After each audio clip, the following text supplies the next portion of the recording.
Start na. Kaya ako tao. Hindi man ngayon, hindi ako kilala. Darating ang araw, makikilala niyo kung sino ako. Oo, tao. Babae ang ginagamit ko. Dahil simbolo yan ng babae na kung saan. Bakit babae? Dahil ang tatlong persona gumaganap ngayon sa katauhan ng babae ay mahalay ng Birhen Maria. Kaya babae ang ginagamit ko. Sa ikalawang persona, ang tao ay lalaki, ang Panginoong Jesucristo. Kaya nga, mga lalaki ang unang pinupropesiya. Lalaki ang siyang gagamitin ng misyon ng Diyos. Dahil ang pangalawang persona ay Panginoon. So, lalaki sa panahon ni Moses, sa panahon ni at sa ngayon. Sa huling panahon, after 2,000 years, lalaki ang ginagamit ng Diyos. Pero ngayon, after 2,000 years, bakit babae ang ginagamit ng Diyos sa katauhan ng tatlong persona? Ang mahalay ng Birhen Maria na siyang esposa ng Espiritu Santo. Kaya ngayon, tao, hindi ko naman kayo pinipilit, hindi ko naman kayo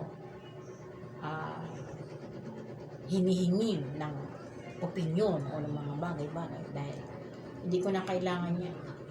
Ang kailangan ko, tumugon kung anong kalooban ng Diyos, kung anong utos ng Diyos sa akin.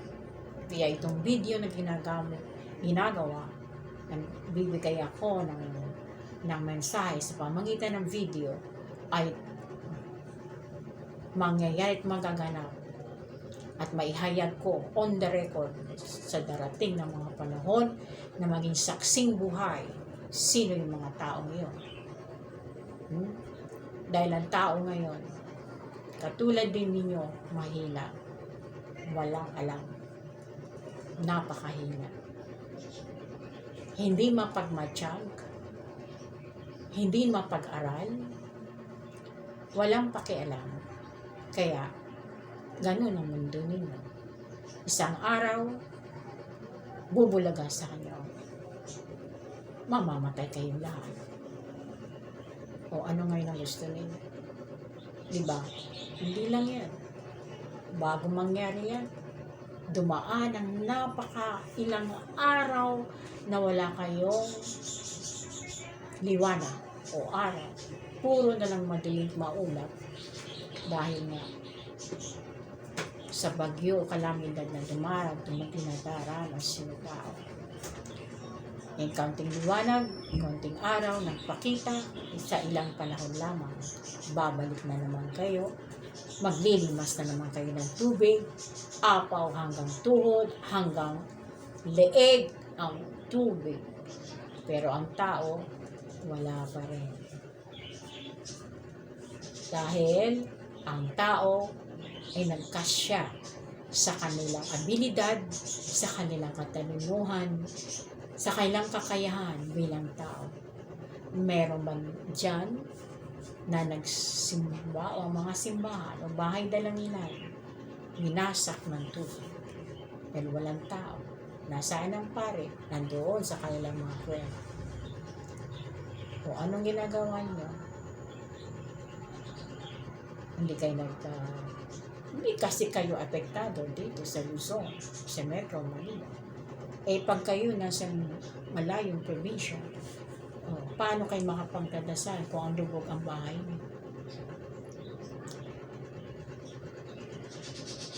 Sa mga tawag nito, sa mga evacuation center, wala man na nagsabi na umandasal tayo. Pahupain natin ang tubig. Wala. Sino ang may karapatang gumawa ng mga bagay na yun kung hindi rin banal na mula sa langit? Kasi kung kayo tao, walang mangyayari sa inyo. Malulunod, mawawala na kayo. Madali lang naman. Kayo, kaya kayo tinataka ng Diyos, pangunahan niyo ang tao. Kayo ang salbabida ng tao nalulunod. Paano nyo kayo magiging salbabida kung kayo rin ay nalunod?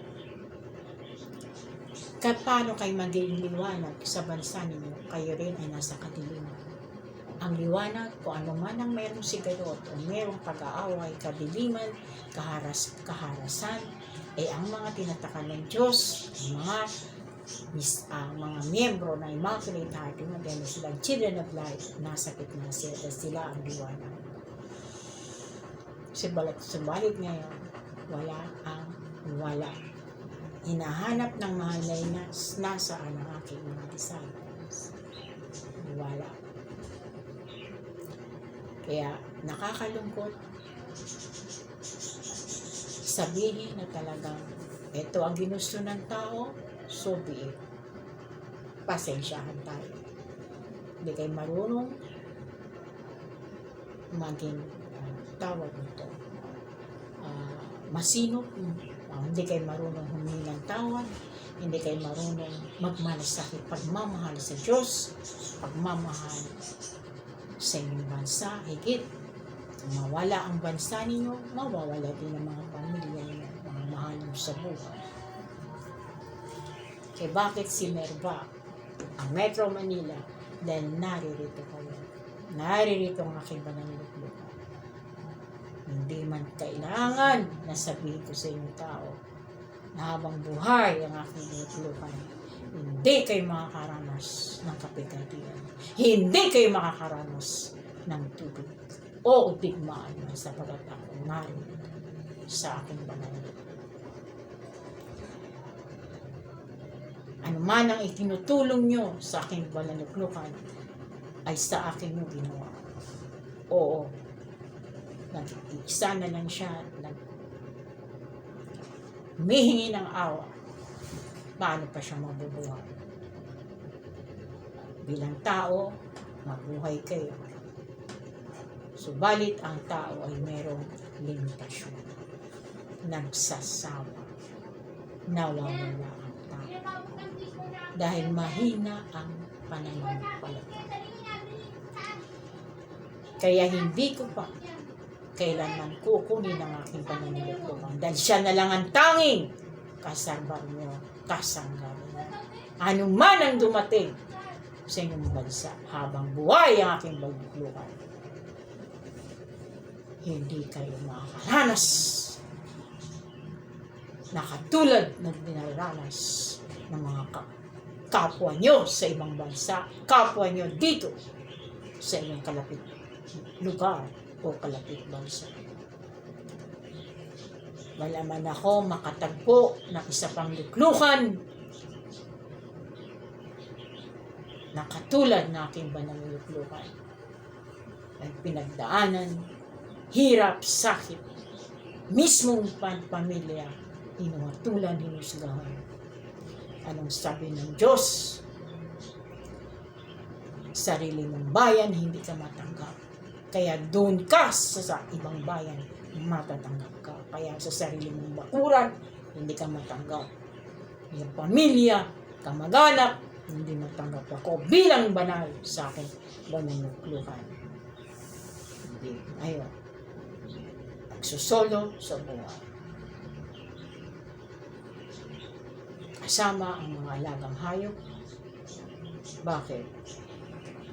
Nung ipinanganak ba ang Panginoong Jesucristo ang kalawang persona? Sino ba ang kasama ay mga hayop sa sapsap?